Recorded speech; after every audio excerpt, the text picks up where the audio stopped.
What is it? Oh, man. I don't know if the universe is testing me or showing me. Oh, man. It's like I've gotten back into...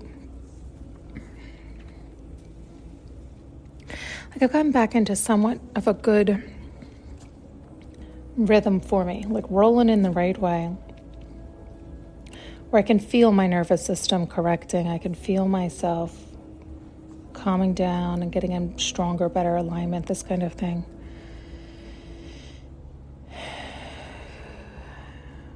But then I'll notice I'll still do habitual things, right? I'll still have some habits that maybe I was convincing myself they were neutral. I'm not sure. The reason I say that is I was thinking they were neutral because they do allow for a benefit.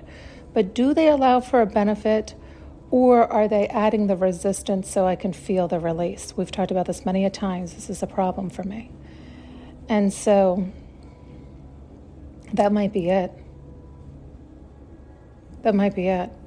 Because I have noticed stronger now than before the discord, right? The not feeling as well, like the tension forming in my body, the holding of my breath, the different things, as if I'm purposely adding scare or fright or fear or lower energies. As if I'm seeking it out. It's like, if that's bothering you, then, and you're not feeling great in your body, then why again are you doing it? Seriously. And so then it's like, well, that's a fucking excellent question. What the fuck is wrong with me? Am I... Because then they also showed it, like they wanted to show me how quickly I come back online. So then it was like, oh God, there was so much that was coming through around this. The other thing is because they have gotten me back online so quickly, if they get me upright like this now, that, what is it? It's like, it was almost like that feeling good hadn't normalized yet. So think of it like going from 0 to 100 was like too much. So they would have me at 100 and I would add in 20-30% of resistance to bring me back down to 70 or 80 to, quote, wean myself back up, which can sound so fucked up, but we all know I'm backwards. So it's like I don't necessarily recognize these things in real time. It's after some time of a pattern and them showing me and teaching me the way they do that I'm then turned to see, okay, now let's take a look. And so, again, it's like, I'm not sure if the universe is testing me. Like, okay, so do you recognize you're doing that now that you can see the pattern? Is that something you continue to choose to do? It doesn't feel good. You're saying it doesn't feel good. You don't need to do that. You can allow in 100%. And or are they showing me, look how far you've come, where now you see it, now you can drop it.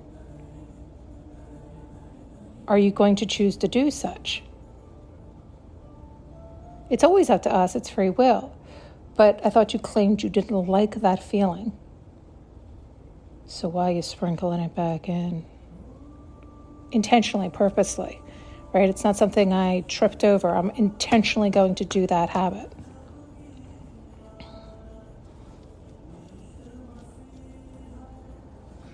So that would beg the question, why? What are you addicted to? What pleasure is it bringing you?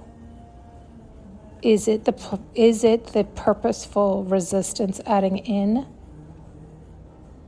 to feel the release? Possibly.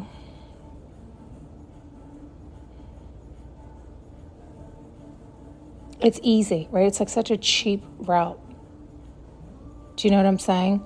It's like when we do something automatically, whether we're conscious or not, that's what we're doing. So say that is what I'm doing. It's such a cheap route.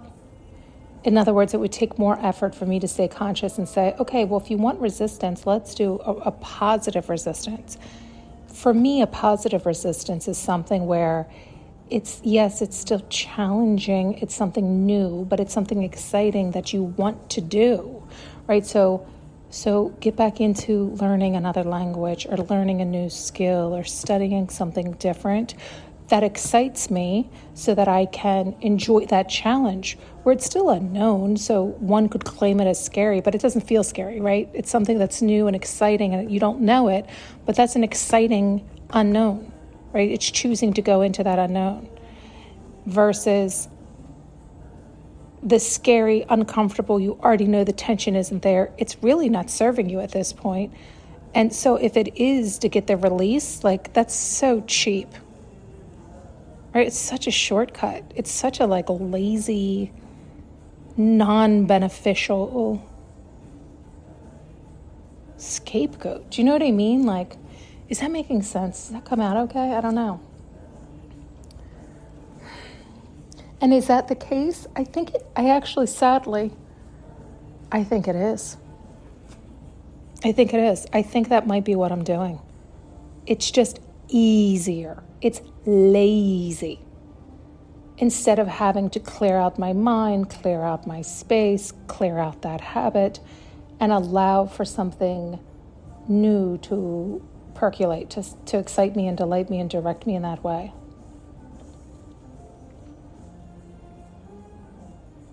I think that is it. I'm sitting here thinking, because I've done that quite a few times and I haven't found anything that has been able to capture or sustain. I haven't found something that I want bad enough, right? I'll start dabbling in things, but I'm sure, I'd like to do that. If I don't do it, will I care? No. There's nothing that has held my attention long enough to be worth the struggle. But so I think I need to reframe it, because I can't keep running into that problem and still having that problem. And so then I just revert back to habits that don't serve me. They're not helping me grow. It's just the cheap fix of feeling the release, causing the resistance so I can also offer the relief. So what do I need to do? I do need to reframe it. It's okay, so, get back into learning a new language and just don't give up on it, right? Just stay consistent with it, even if it doesn't still hold your attention. It's good for your mind. It's good for your mind anyway, to learn another language. And hopefully in doing such, something else will come along that you can add into the mix. And so on and so forth, that we just keep, reaching for the next thing that grabs our attention, but not letting go of the thing that is still benefiting us.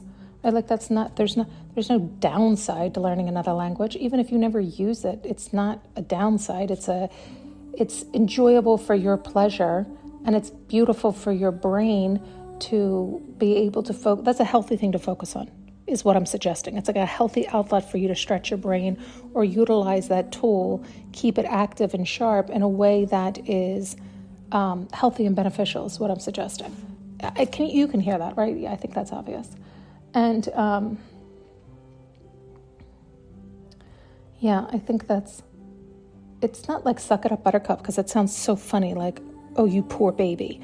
I just mean I think we all do that. I think we get lazy and it's I could do this, and this, but we just don't, because it's not going to make me or break me. Would it be beneficial? Would it be nice to have? Yeah. Do you care if you don't? Not really. But would you be proud of yourself if you did? Yeah, I think I would. I think I would be happy with myself. Even if nobody ever knew and I never ever used it, I would be happy that I utilized my time in a more productive manner that was more healthy and beneficial for me than doing the old habit that I've found actually adds tension into my body. It's such a weird thing, but do you hear that difference? It's people say the unknown and they make it scary, but it can be really exciting. And I guess it's a matter of where you're at. I think the unknown is scary more when we haven't mastered more of ourselves and we have more fears to face. And so we have to make different choices if we want different outcomes. And that's unfamiliar to us because we keep repeating the past pattern and not understanding that we're doing such. And so that's what's scary, is to butt up against our ego, our current Lord, the current man in charge.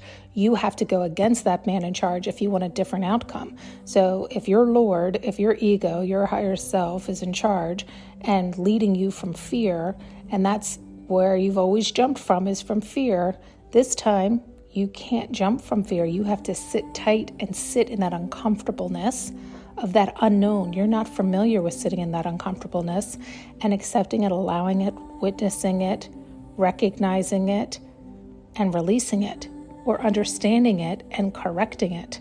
You're just not familiar with that. And that's really scary, especially when you've allowed it to lead your ship. You've allowed it to steer you. You've allowed it to dictate all your moves. And so you believed it was your God, right? It's that idea. So once you actually do that, that's going into that unknown. And that unknown, I think, is what scares people, to do something they've never done before. But not learning a new language. That's not scary. Do you see what I'm saying? Do you see the difference? And so it's funny how we say things and mean things, and we sure do mean them. But again, this is a good example of different spaces, places, and time. It depends on your circumstances and what you're referencing and what the new thing is, what the unknown is to you, and where you're at. Do you have more fears you need to be facing? Are you not growing and expanding anymore? Do you have blockages you need to look at? This kind of thing.